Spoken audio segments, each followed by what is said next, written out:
Everyone in the family knew that their grandmother was not just a family member. She was someone who helped out when they needed money.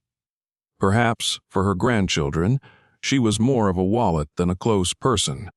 My story begins with the moment when I realized that I am valued only for what I can give. And so, sitting on my old couch in the same apartment where I lived most of my life, I asked myself, how did it all happen? I am Margarita, a grandmother who is tired of being only interested in financial support. My grandchildren knew that if they needed anything, whether it was a new phone, a trip to the seaside, or even just money for entertainment, I was always there to help. But somehow I forgot that what I really want is to be heard. I want to be loved for who I am, not for what I can give. I have always been the woman who stayed behind, who did not ask, did not take offense, and did not demand anything in return. It was a part of my life. Every time one of my children or grandchildren called and asked for money, I didn't think about my own needs. I just gave it. I didn't even have what I lacked, emotional support. Because for everyone I was just an ATM. The whole family knew about my generosity, but not everyone realized that it was not just about money. I was trying to buy their attention, in a way compensating for the lack of real emotional connections. My eldest granddaughter, Lisa, always asked me if I had money without asking how I was feeling. My son, Dimitri, was also always interested only in getting his share on time. And this went on for years. They all knew that I would help, that I would not say no. From time to time, somewhere deep down, I felt pain. It was when I saw them going on with their lives as if nothing had happened, not paying attention to me. Sometimes I tried to talk to them to share my feelings, but every time I heard lie.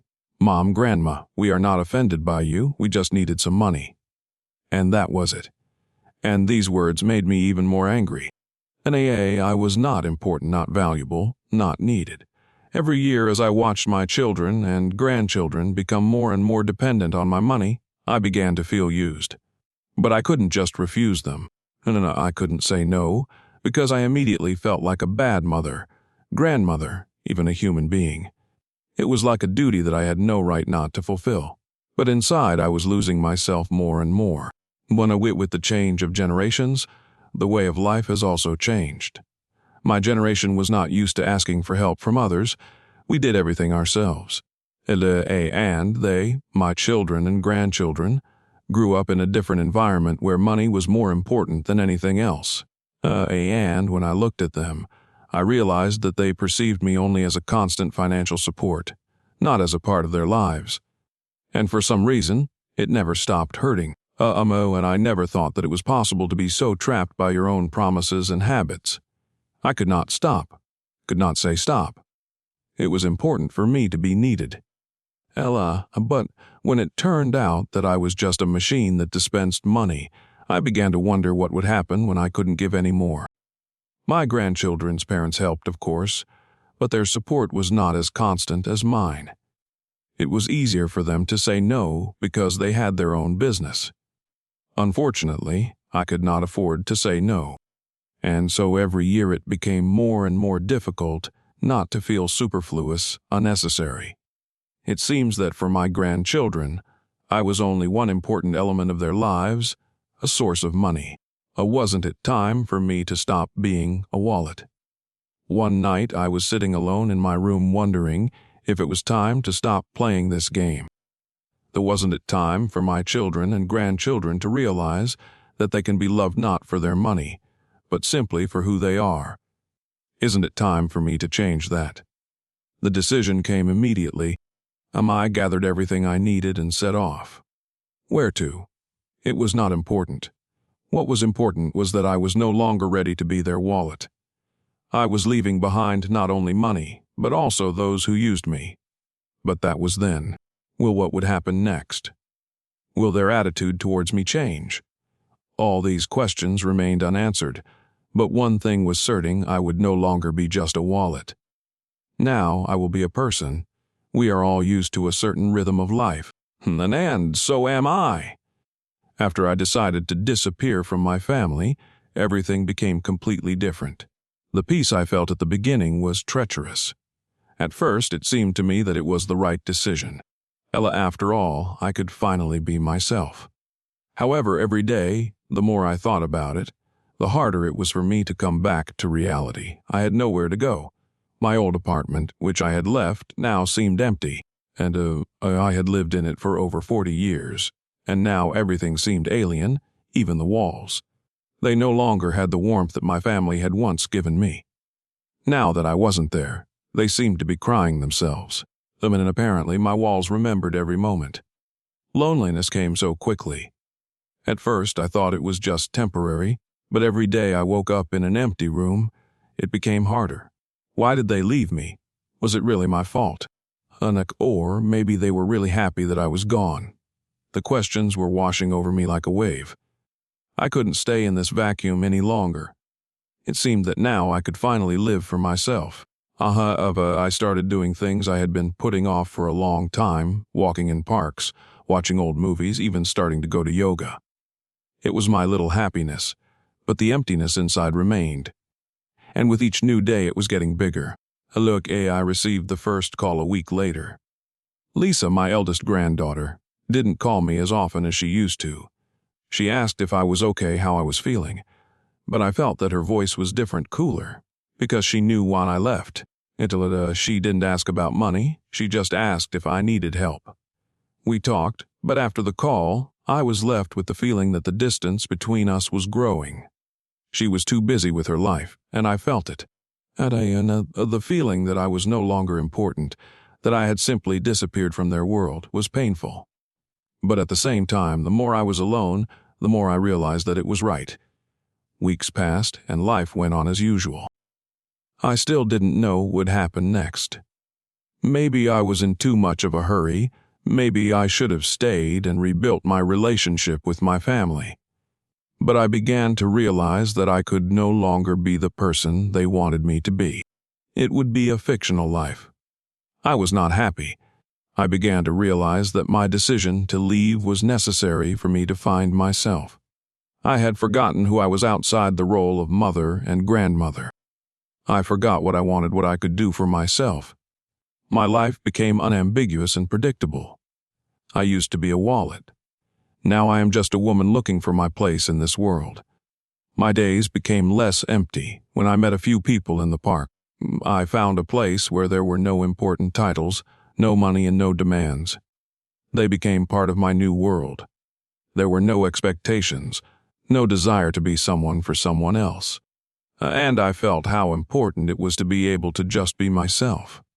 Sometimes I met people who found in me not just an old acquaintance, but a person with whom they could just talk. Not about money, not about problems, not about anything else. Just about how the day went, how they felt today.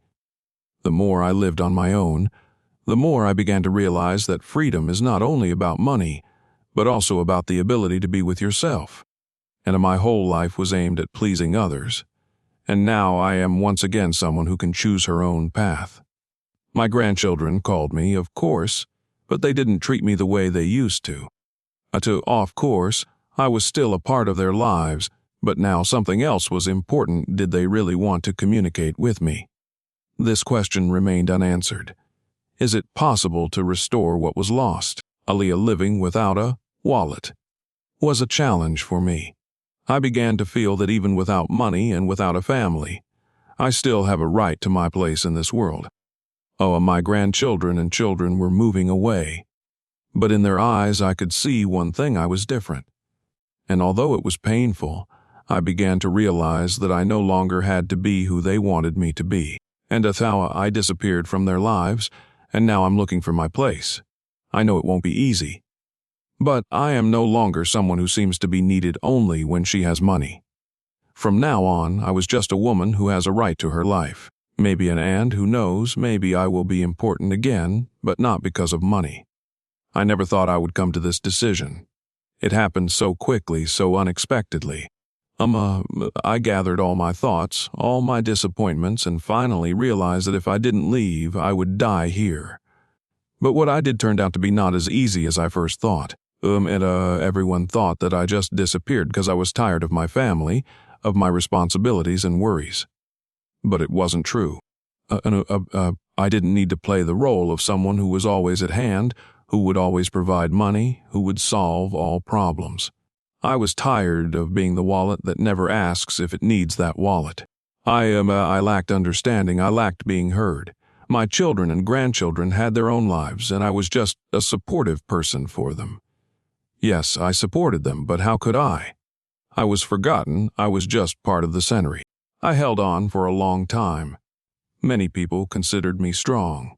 My grandchildren saw me only as an ATM for their wishes. I gave everything I could without expecting anything in return. But I was no longer happy. I was no longer someone they needed. I was someone they just used. And it was killing me.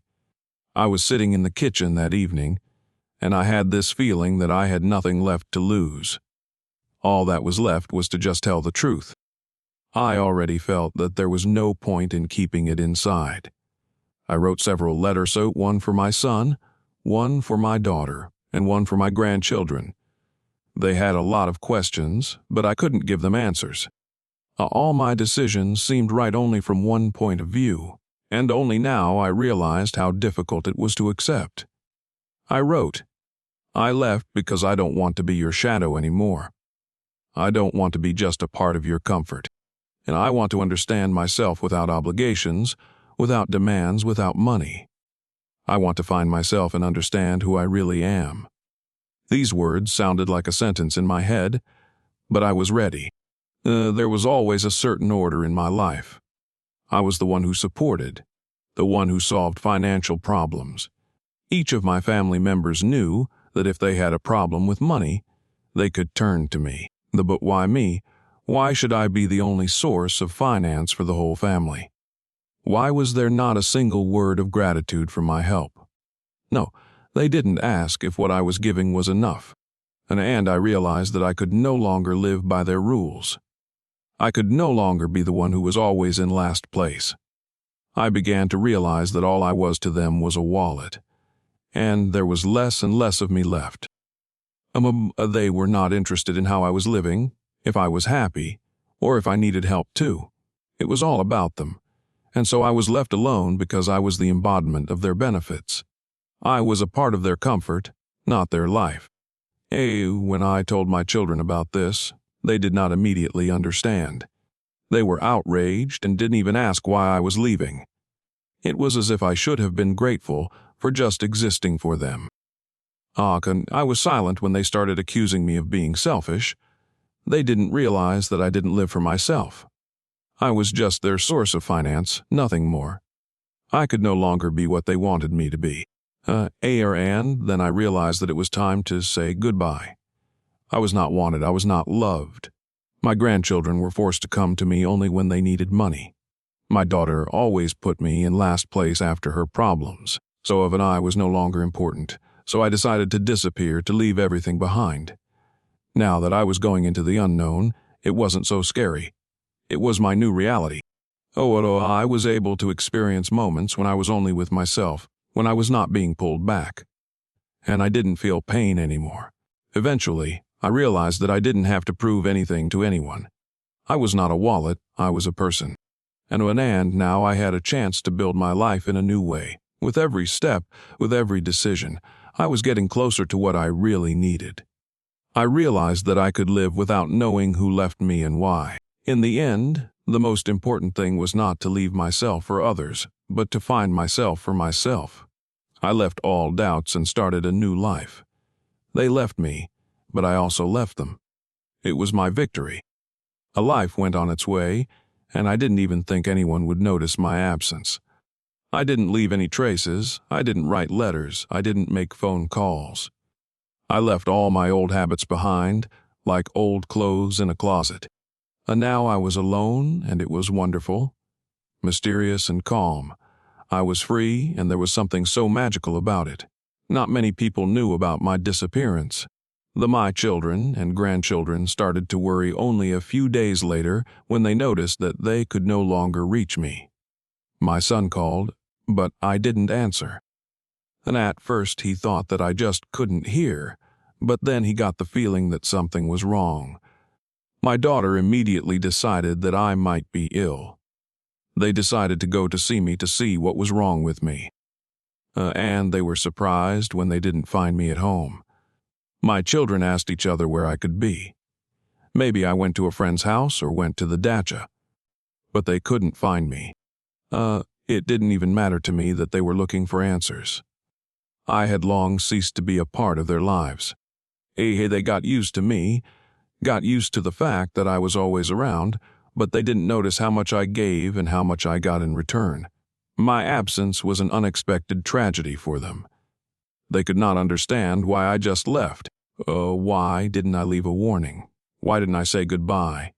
They started calling, writing messages, trying to find out where I was. But I was no longer responding. And not because I was angry. I was not angry, I was calm. And I just didn't want to explain myself anymore. I realized that they were not looking for me, they were looking for my wallet. They were not looking for me as a person. My absence was only a problem for them because it became difficult without me. They didn't care if I was alive or healthy. They were worried about convenience, about money, about the lack of support. I was just a tool for them, part of the mechanism. My absence did not leave an emptiness in their hearts but in their minds, and it was painful. I lived in a different world, where there were no responsibilities and requirements, and I was free, and it was more than I had ever imagined. I started to get to know myself, started to enjoy simple moments. Those things that I used to do out of habit now became part of a new life, new beliefs. I started walking in parks, enjoying nature. I discovered new books, started listening to music I had long forgotten. Immersed in new activities, I no longer worried about what was happening in my family. I was no longer interested in the worries they constantly brought into my life. I got rid of this responsibility.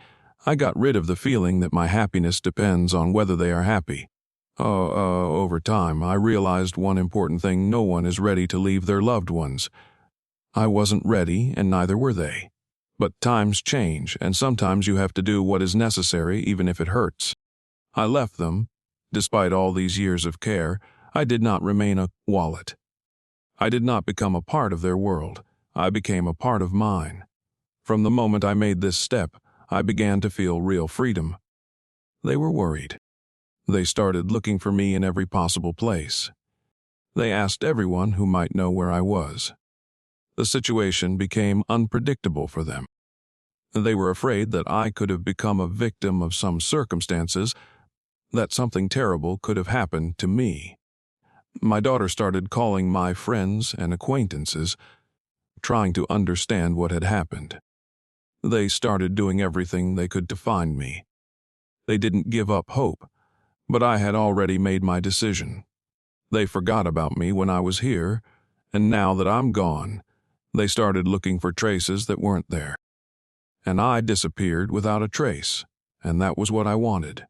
They began to realize that I would no longer be a part of their lives. They didn't need me, and that was my release. But even when they started to grieve, even when they realized that I was no longer here, their grief was only about their own feelings, not about me. My children and grandchildren didn't know how to behave without me anymore, and that was the best outcome for me. Leaving them behind, I discovered a new life for myself. It was a life without stress, without expectations, and without obligations. I became independent, and it was the best thing that could have happened to me. My children started to lose control. I couldn't see it, but I knew they felt their lives crumbling under their feet. They couldn't find me, and it came as a shock to them. Without me, their world, which had previously seemed stable, began to fall apart. And it was not because of the absence of me as a mother or grandmother. It was because of the absence of what I gave in financial support, practical advice, stability. They needed me, not as a person, but as a tool, as a support for their lives. The first few days they just didn't know what to do. All their thoughts were focused on one thing: where am I? What happened? My son started calling all his relatives and friends. My old girlfriend, my neighbors. He even posted ads in local groups on the internet looking for my whereabouts. What mistake did I make? Oh, why didn't I notice how she lost her enthusiasm? He asked himself. He did not understand why this happened. He began to doubt himself, even though he had created this situation. He began to look for reasons within himself, rather than just accepting what I had done. My daughter was no less confused. She began to feel enormous pressure because she knew that she could not leave her family and go looking for me. Why did you leave so early, Mom? She thought. Why couldn't you at least warn me? Meanwhile, my absence began to put pressure on their financial situation. Without my help, it became difficult for them. They started looking for money for some expenses, and I became just a shadow in their lives, unable to help. Of course, I wasn't a rich woman, but I could always help, even in small ways. I always tried to be there when they needed me, but now everything changed. I was no longer here to help. Mom has always been our financial airbag. How can we live without her now? My children discussed this with each other. And indeed, it was a blow to them. My children could not get used to the fact that I was gone. It wasn't just the absence of my physical presence, it was the absence of the usual rhythm of life, the usual conversations, the usual reminders of forgotten things. They could not accept the fact that now they were left without the support they were used to. And it was not only financial.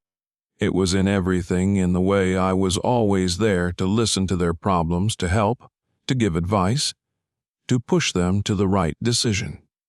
I was like a wallet that they opened every time they needed to solve a problem. And now that wallet is gone, and they are left confused, without the ability to make decisions. Without me, they began to feel helpless. They realized that they could no longer simply rely on me for everything. And it was painful. They started looking for other ways to compensate for this loss. My son started working more, but he felt that it was not enough.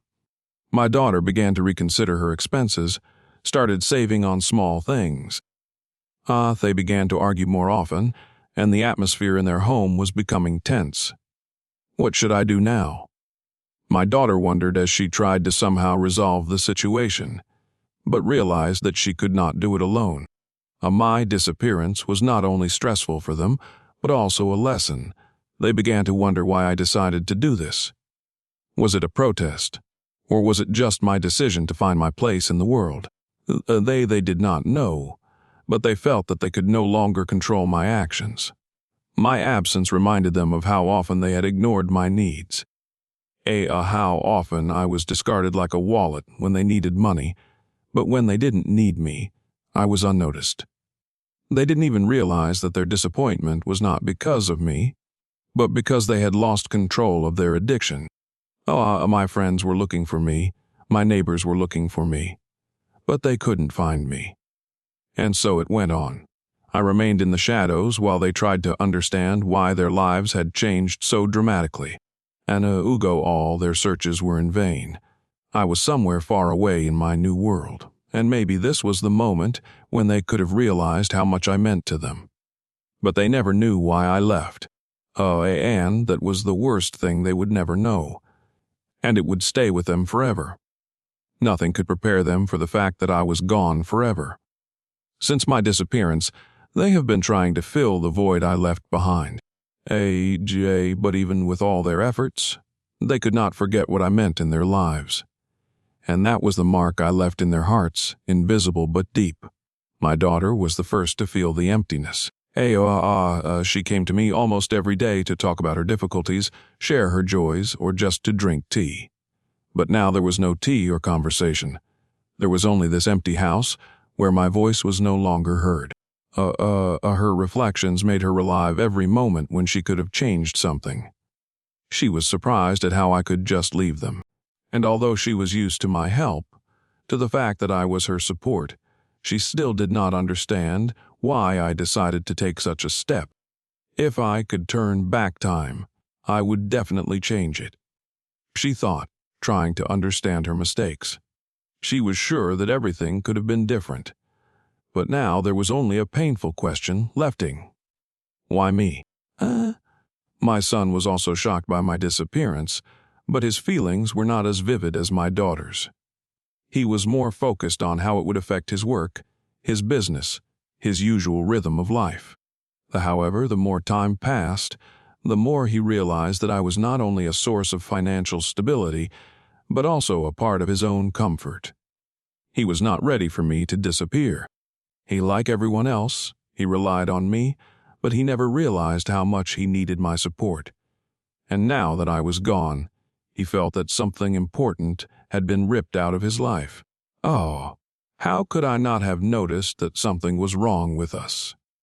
Was the question that tormented him every time he tried to get back to his usual rhythm. But the disappearance was not final. I left behind a trace intangible but tangible. They constantly felt my absence, and it was even harder than if I had just died. After all, death is the end, and absence is a constant reminder of what could have been if I had stayed. My daughter and son often remembered me. My daughter tried to find ways to cope with the emptiness, but she still felt that something was missing.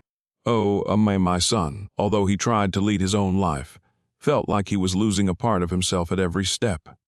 They tried to fill the void I left. My daughter began to spend more time with her family, her son, trying to do something that brought her joy. But she still lacked the sense of support that I had given her. And although she was busy, the emptiness still remained. My son was also looking for ways out. He started working more, thinking more about the future, but the more he worked, the more he felt like he missed me. I was his usual point of support, and now there was no support. Every time they tried to move on, memories of me would creep into their minds. I was more than just a wallet. I was part of their world, and even in my absence, I remained in their hearts. And even though I was no longer a part of their daily lives, I remained in their souls, not letting them forget. And even now, as they try to live their lives, I leave a mark. That trace in their hearts that cannot be erased, because I remained more than just a wallet. For them, I was a symbol of hope, support, and security. But what we did will never come back. Those moments that we could not recapture will remain in our memory as what could have been if we had appreciated what we had. My children, of course, cannot bring back everything. They cannot change what happened. But they know that I was more than just a help to them. I left a mark in their hearts, and it was the deepest mark that cannot be erased.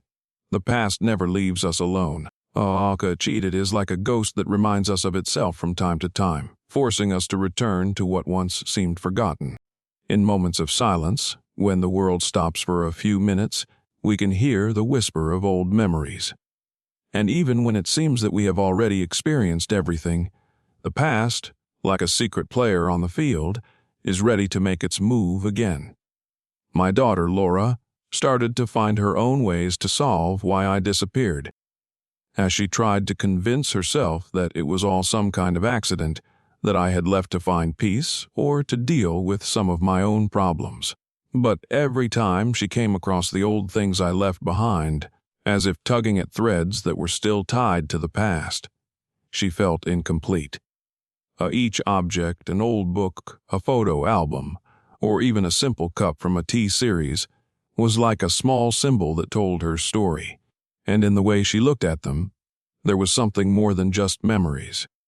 It was a struggle with the feeling that something important had been lost, and the past would not let go. Why? This question became Laura's constant companion.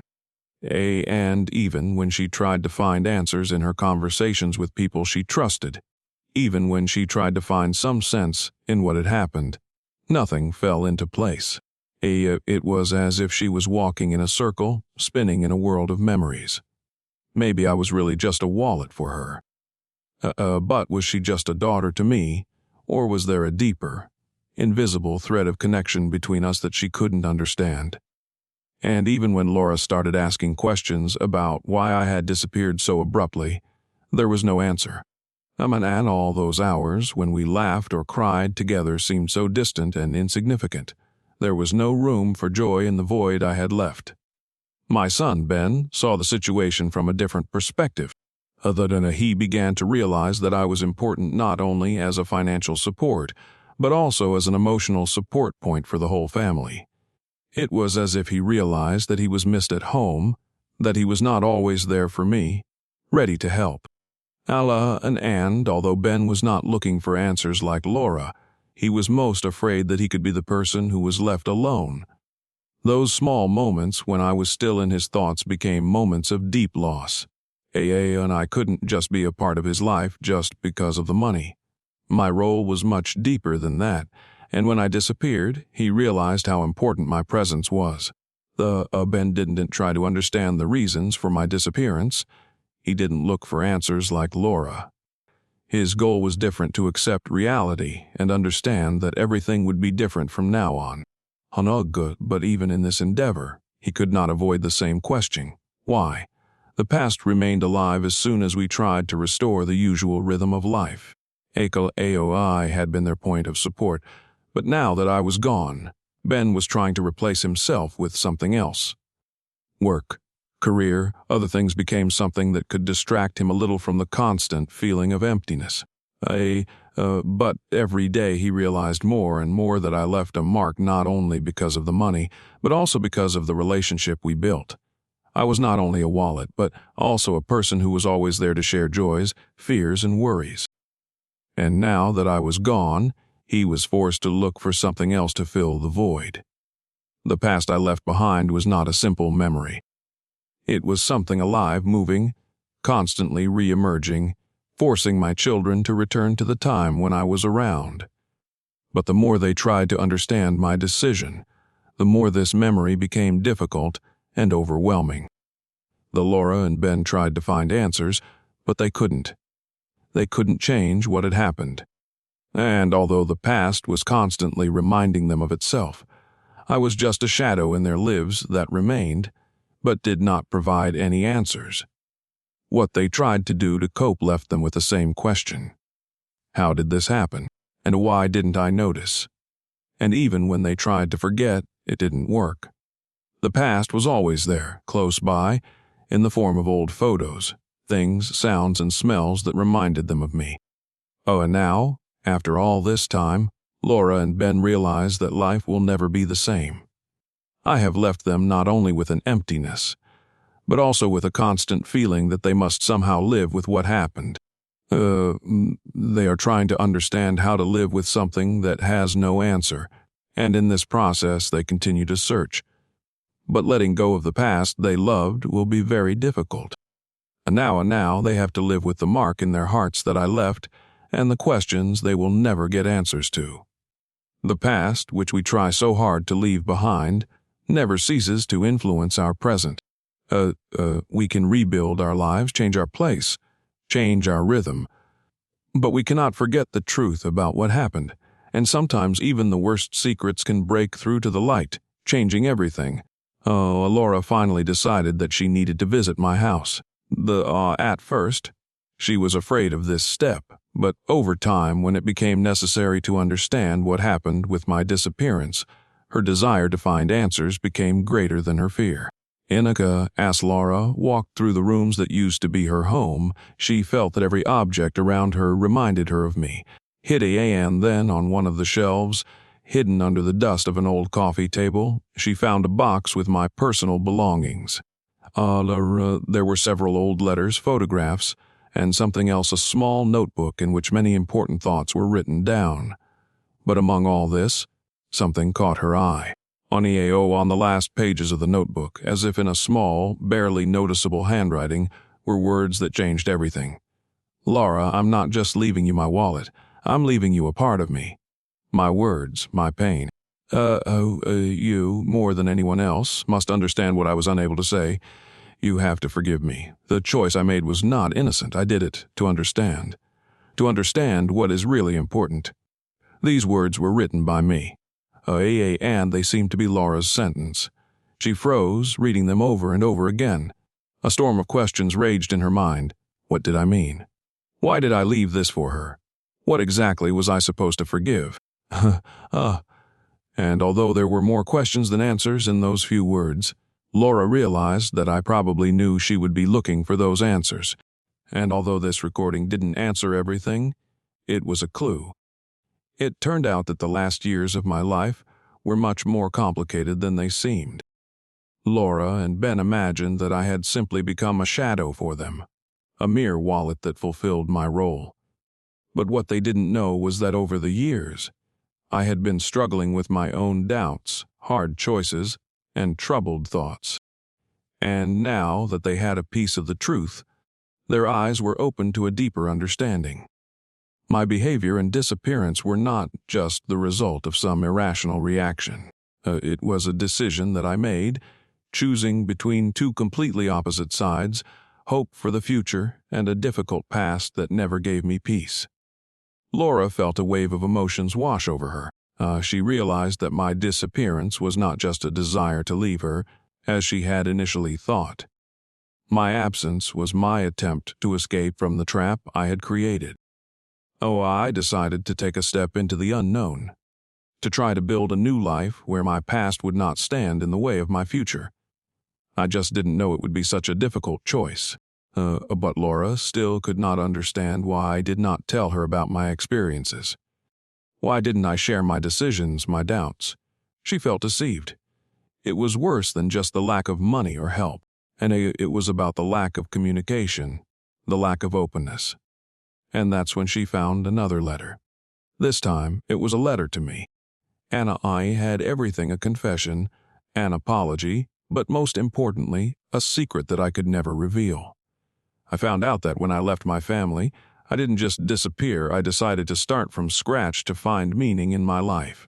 I gave up everything that had once kept me trapped, and that was my biggest choice that I can't go back on.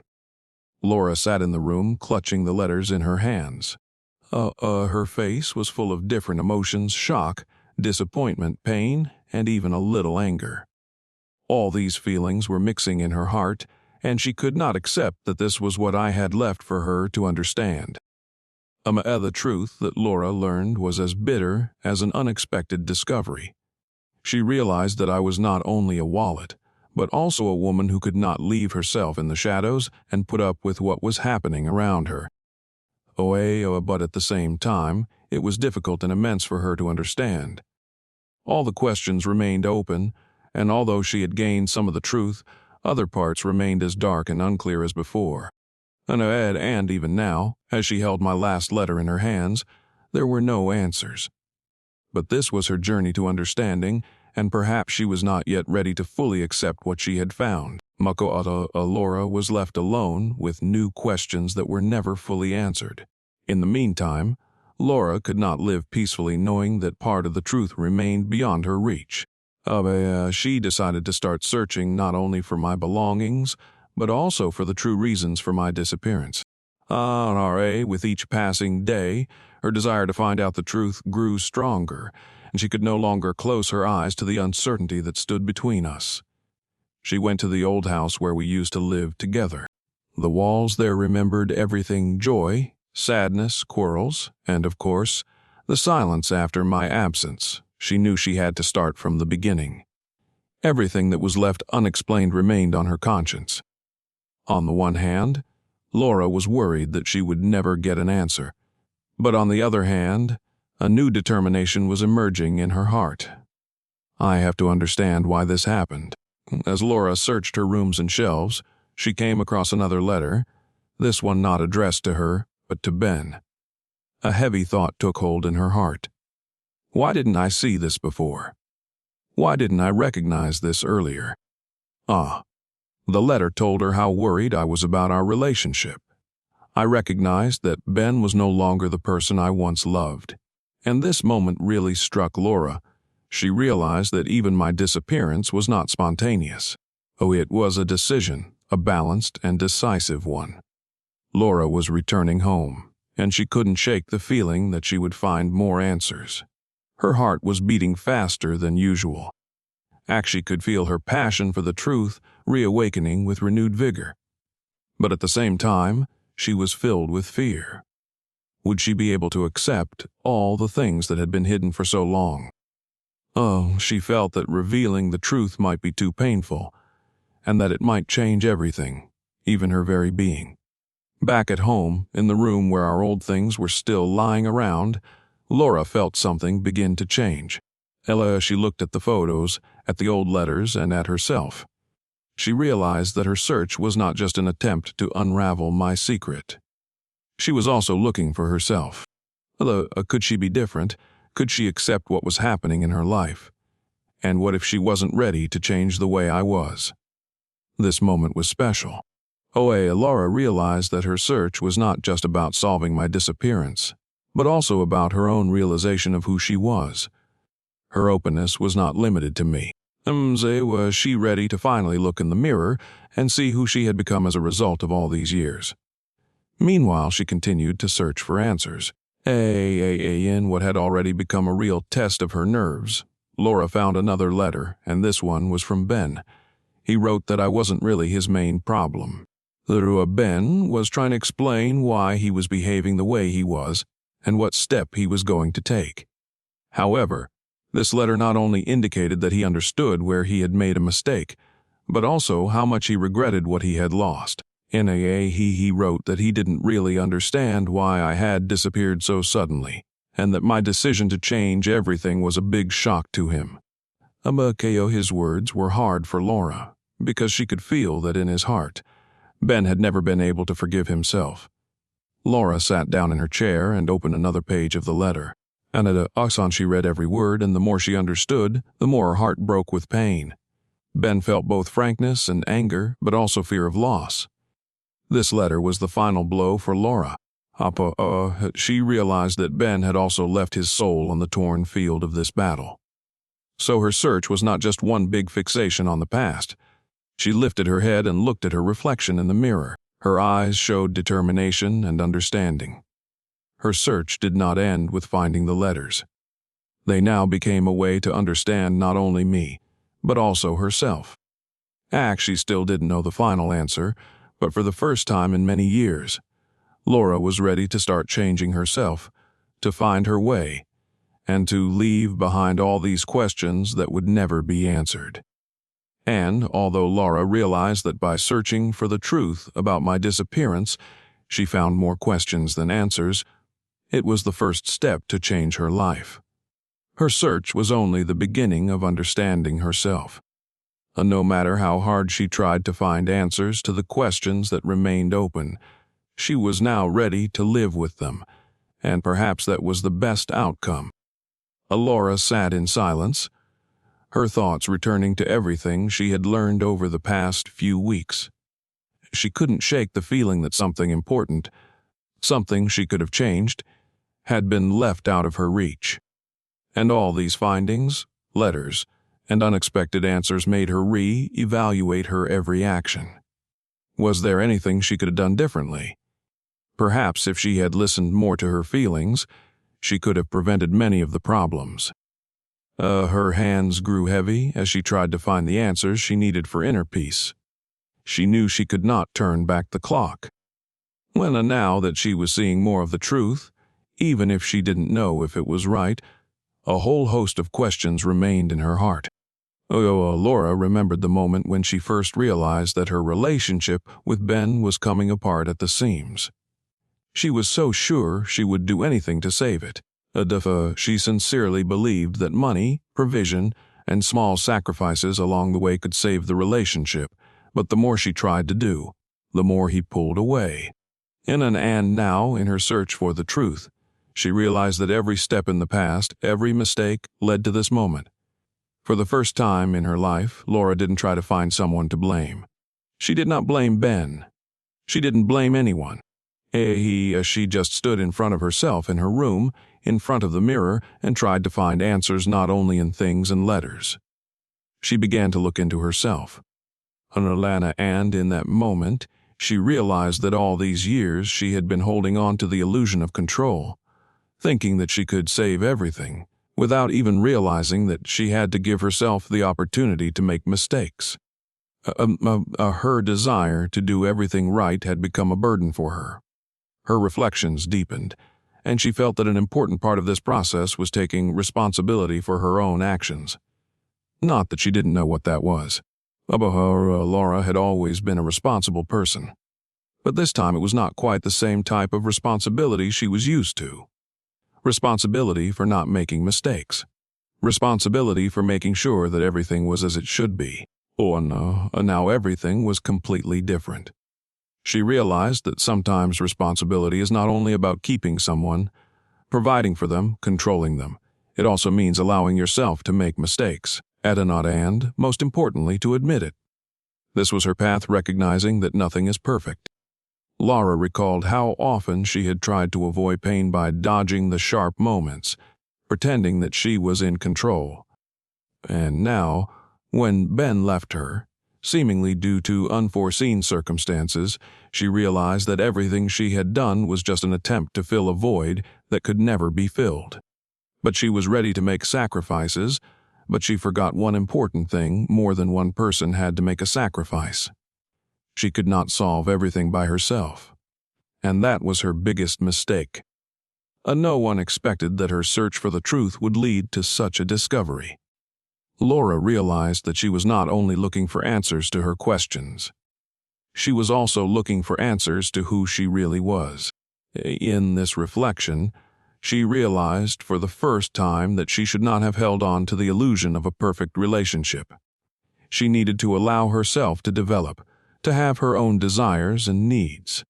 And Laura saw that there are no perfect solutions for every situation, and recognizing this was her biggest step forward. The moment of realization gave her strength. She realized that relationships, no matter how difficult, don't have to be a burden. Instead of keeping ideas and dreams about how things should be, Laura decided to look at life with a new perspective.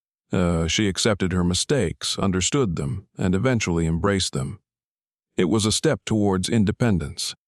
And although she still couldn't give a final answer to the question that had tormented her for so long, Laura was ready to move on with her life. She recognized her mistakes, recognized the truth, and, most importantly, recognized that she had a right to her own life. It was not just a lesson, it was her new beginning. Now, sitting in the silence of her room, Laura felt the uncertain paths ahead taking shape more and more. She was no longer afraid of change. She realized that this was not the end, but only a new beginning.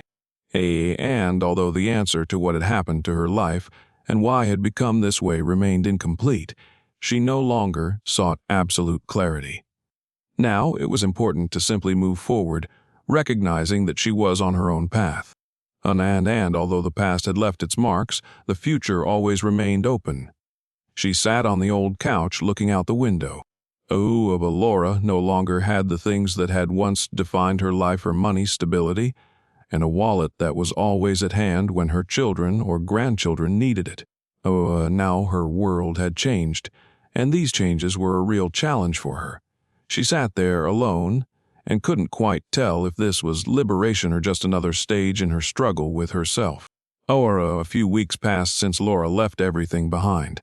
She had sold her house, given up the business she had once been so proud of, and her financial situation was now much more modest. But was this a defeat? She couldn't tell yet. At first it was hard for her, even scary. She didn't know how she would live without this wealthy life. She was used to the idea that money could solve any problem. But somehow, over time, Laura realized that there were other ways to be happy. The biggest challenge she faced was that everything she was attached to was gone. Money could no longer cover her absence from her family's life. She was no longer their infallible wallet. As she looked at her new reality, Laura began to learn to give up what had long been familiar. And perhaps this was the true beginning of a new life. The lack of familiar comfort made her realize that happiness cannot be bought. Laura felt an emptiness in her heart that was filled with memories and opportunities she could no longer afford. Instead of running away from this feeling, she decided to give herself time to get used to the new reality. As she began to accept everything that was happening, Laura couldn't help but think of how her relationship with her family had changed. She had been their main source of financial stability, and now everything was different. Her sons and daughter, who were used to support and money, suddenly found themselves facing a reality where they would have to solve their problems on their own. Laura realized that her decision to change her life, even if it was difficult, was supposed to be a lesson for them. Now she had to learn what they had been forced to learn a long time ago, how to live without what was always at hand. But in her eyes, there was more and more space for new relationships. She decided to give them a chance, starting with herself. And it was an important step. In the first month after changing her life, Laura experienced many difficulties, but at the same time she also learned important lessons. As her family struggled to pick up the pieces of what she had left behind, Laura looked for ways to live without the comforts of home. She started volunteering at a local shelter, helping other people who were also going through hard times. It was a real awakening for her. She no longer felt that money was the only thing that could define her meaning in this world. Laura realized that even when we are deprived of material wealth, we can find happiness in helping others. And this process became important to her not only as a way to help, but also as a path to inner transformation. Though over time, Laura's family began to see her in a new light. They no longer expected money or stability from her. They began to see her as someone who could teach them important life lessons, though Laura felt that she was now a real part of their lives, not just a financial resource. And although this was only a small part of her new beginning, she realized that this change was the most valuable. The biggest change came in her own perception of herself. She learned not to evaluate her life by how much she had or how much she could give. She found a new satisfaction in being just Laura, not a purse for everyone around her. Every step in her new life brought pain, but also opened up new horizons. Laura realized that she no longer needed to be someone or something for others. She could be herself. And this process was long, but incredibly important. Laura was no longer afraid of the future. She didn't know what the next day would bring her, but now she was ready to accept whatever came. Without a wallet, without material guarantees, but with great faith in herself. And, although she still had to deal with the unknown, Laura was no longer afraid. She realized that no matter how much money she had in her account, her true value was in her ability to stand on her own 2 feet. It was a new life without a wallet, and for the first time Laura felt free. And that was her most valuable achievement.